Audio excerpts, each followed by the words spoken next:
ამაზე არასოდეს საუბრობენ, თუმცა მე გეტყვი. ეს არის მწარე სიმართლე, რომელსაც თვალი უნდა გაუსწორო. პირველი, თუ შენ დღევანდელ შესაძლებლობებს არ გამოიყენებ, მაშინ ამას სხვა გააკეთებს შენს ნაცვლად.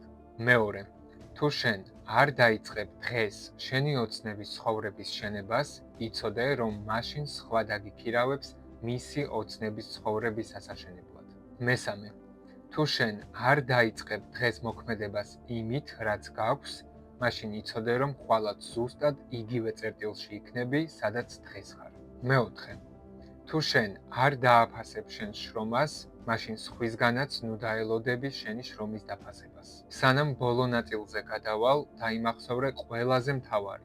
თუ შენ მუდმივად სხვის საჭიროებებს ერგები, მაგრამ საკუთარს იგნორს უკეთებ, იცოდე, რომ ასე წინ ვერასდროს ვერ წახვალ. მეექვსე, თუ მხოლოდ შედეგებზე ფოკუსირდები, შედეგს ვერ მიიღებ. ამიტომ ფოკუსირდი ჩვევებზე, რომელიც გაგიყვანს შენთვის სასურველ შედეგებზე. გახსოვდეს, რეალური ცვლილება იწყება მაშინ, როცა საკუთარ თავზე იღებ პასუხისმგებლობას და მოქმედებ. სწორედ შენს გადაწყვეტილებასა და მოქმედებაზეა დამოკიდებული, დარჩები იქ, სადაც ხარ, თუ მიხვალ იქამდე, სანამდეც გინდა, რომ მიხვიდე.